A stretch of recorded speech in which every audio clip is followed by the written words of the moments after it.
रशीम अस्सलाम वालेकुम नाज़रीन, आप देख रहे हैं कश्मीर क्राउन में हूं बिलाल शाहबाजी। हमारे साथ जो शख्सियात मौजूद है किसी तारुफ के मोहताज नहीं है, जिनको कचरा मैन ऑफ इंडिया भी कहा जाता है। इन्होंने कुछ साल पहले नारा भी दिया था, गिव प्लास्टिक टेक गोल्ड।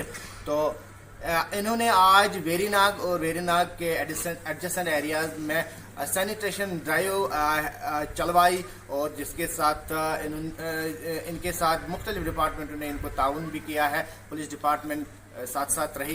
तो वेरीनाग और वेरीनाग के एरिया में आज सैनिटेशन ड्राइव हुई। तो हम बरह रास्त एडवोकेट फारूक अहमद गनाई साहब से बात करेंगे। जी ये बताएं, जब से आपने नारा दिया है गिव प्लास्टिक टेक गोल्ड, तब से आप डूरू वेरीनाग को कचरा फ्री बनाने के लिए बिल्कुल खड़े हो, सरगर्म हो। आपको लगता है कि इन 2021 से आज तक कि हमारा डोरू वेरीनाग में कोई फ़र्क पड़ा है, कचरा साफ़ हो गया, या ये जो सैनिटेशन ड्राइव्स है तो इनसे कितना फ़ायदा होता है सोसाइटी को? देखिए, आज सजता पखवाड़ा चल रहा है और सजता पखवाड़ा के चलते जो हमारी अपनी पर्सनल एक्टिविटी होती है, क्योंकि मैं इस चीज़ में सक्रिय रहता हूँ और मैं जहाँ भी कचरा देखता हूँ और मैं कोशिश करता हूँ उस कचरे को या तो साफ़ किया जाए या तो उस कचरे को लीगेसी वेस्ट जो होता है उस वहाँ तक फॉरवर्ड लिंकेज की जाए। तो हमने जो भी चीज़ें यहाँ पे देखी और जिस तरीके से हमने देखा कि लोगों को अभी शायद ये कचरे के प्रति जागरूकता और कचरे के प्रति जो है, जैसे मैंने उनको मजाक लग रहा होगा, पहले भी हमने गिव प्लास्टिक टेक गोल्ड जब इनिशिएटिव चलाया तो तब वो पूरे वर्ल्ड में जो है रिप्लिकेट हो गया और बहुत सारी स्टेट्स ने उसको रिप्लिकेट भी किया और अभी उसमें रिफॉर्मेशंस भी चल रही है। और इसमें अपना जितना भी यहाँ पे मैं देख रहा हूँ कि वेरीनाग हो, डूरू हो या साउथ कश्मीर का कोई भी इलाका हो, इवन जम्मू कश्मीर का कोई भी इलाका हो, तो मैं ये कोशिश करता हूँ कि लोगों के बिहेवियर में चेंज आए। लोगों के बिहेवियर में जब चेंज आएगी तो आपका कचरा जो है वो कम हो जाएगा। लोगों के बिहेवियर में जब चेंज आएगी तो आपका जो नदी नालों का जो पानी है वो सच रहेगा।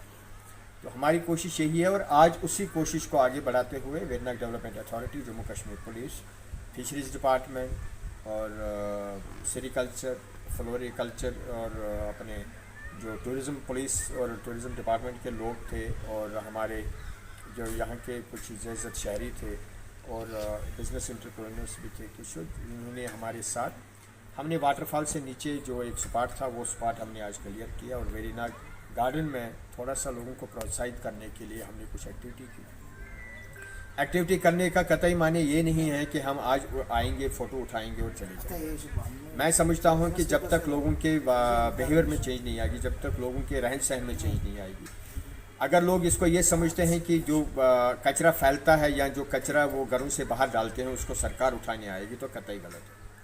क्योंकि हम समझते हैं कि जो आपका कचरा आपका है, इस कचरे को आप साफ़ करेंगे, इस कचरे को नहीं फैलाएंगे, और मेरा कचरा जो है, मेरा कचरा मेरी रिस्पॉन्सिबिलिटी है, ये किसी ऑफिशियल या गवर्नमेंट की रिस्पॉन्सिबिलिटी नहीं। और गवर्नमेंट ने जितने भी यहाँ पे इसमें इनिशिएटिव्स लिए, गवर्नमेंट ने जितने भी इसमें मुख्तलिफ तौर तरीक़ों से इस चीज़ को कम करने के लिए, चाहे वो रूरल सैनिटेशन का डायरेक्टरेट हो, चाहे वो और कोई डिपार्टमेंट हो, हर डिपार्टमेंट अपनी तरफ से तो काविशें कर रहा है, लेकिन जब तक उसको ग्राउंड लेवल पे अमली जामा नहीं पहनाया जाएगा तब तक ये जो है हम कामयाब 100% जो है इसमें कामयाब नहीं होंगे। दूसरा, इसमें जो मेन चीज़ है कि मैं देख रहा हूँ कि जो पॉलीथीन प्लास्टिक यूज़ है, आप दुकानों पे आप बिल्कुल फ्रीली आप इसको घुमा सकते हैं, दुकानों से आप इसमें सामान भर सकते हैं, दुकानदार आपको देगा। लेकिन मैंने काफ़ी ज़्यादा इस पर भी काम किया। बायोडिग्रेडेबल यहाँ पे भी इंट्रोड्यूस हो रहा है। बायोडिग्रेडेबल को इंट्रोड्यूस करने के बाद मैं समझता हूँ कि पॉलीथीन प्लास्टिक का कोई यहाँ पे ये मान सम्मान जो लोग कर रहे हैं वो नहीं होना चाहिए, उसको कंप्लीट बैन करना चाहिए। और मैं हमारे जो अनंतनाग के डिप्टी कमिश्नर फ़खरुद्दीन हामिद साहब हैं, उन्होंने एक ऑर्डर भी निकाला था 9 अक्टूबर को, जिसके माध्यम से उन्होंने हर एक एग्जीक्यूटिव एजेंसी से ताकीद की थी कि इस ऑर्डर के माध्यम से आप इन चीज़ों को जो है बिल्कुल अपने अपने एरियाज़ में अगर कहीं पे ज़्यादा होता है उसको आप जुर्माना भी कर सकते हैं, बाकी चीज़ें कर सकते हैं।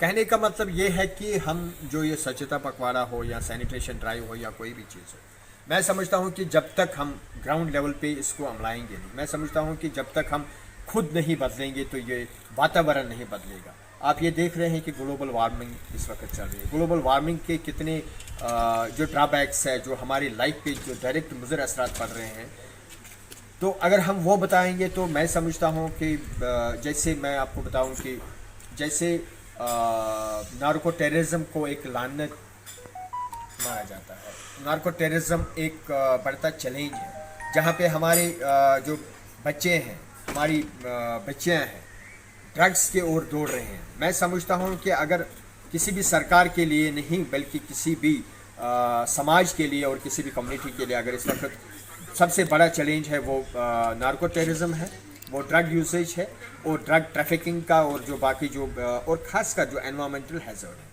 एनवायरमेंट की जब हम बात करते हैं ये एक ही का कार्य नहीं है। इस कार्य में मुझे लगता है कि हर डिपार्टमेंट को अपनी अपनी तरफ से चाहिए कि जो वो आईसी प्रोग्राम्स चलाते हैं उन आईसी प्रोग्राम्स को अमली जामा पहनाए, इनको ग्राउंड लेवल पे इम्प्लीमेंट करें, ना कि फ़ोटोशूट और इंडोर सेमिनार्स करें।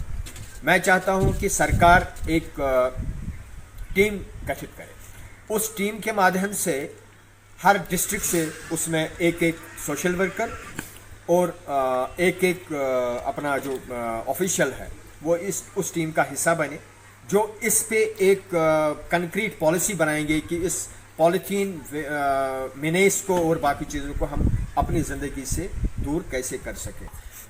आप देखते होंगे कि जिस तरीके से यहाँ पे ड्रग मेनेस बढ़ता जा रहा है, इसी तरीके से हमारा जो ये पोल्यूशन है ये बढ़ता जा रहा है। हमें चाहिए कि इस चीज़ के पीछे रहे और मैं तो पर्सनली तब तक नहीं बैठूंगा कि जब तक मैं ज़िंदा हूँ मैं स्वच्छता के प्रति और ड्रग मेनेस के खिलाफ अपना कार्य करता रहूँगा और लोगों से अपील करूँगा कि अपने बच्चों को अपने घरों में सेफ रखें, उनको बेटर मॉरल एजुकेशन दें ताकि हमारा जो समाज है वो इस तबाही से बचे। Thank you. बहुत बहुत शुक्रिया। ये थे एडवोकेट फारूक अहमद गनाई साहब, सोशल एक्टिविस्ट से मशहूर। आप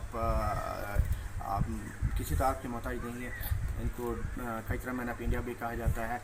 बड़ी हद तक डोरू वेरीनाग के एरिया में इन्होंने प्लास्टिक फ्री किया है, प्लास्टिक फ्री की तरफ जा रहे हैं।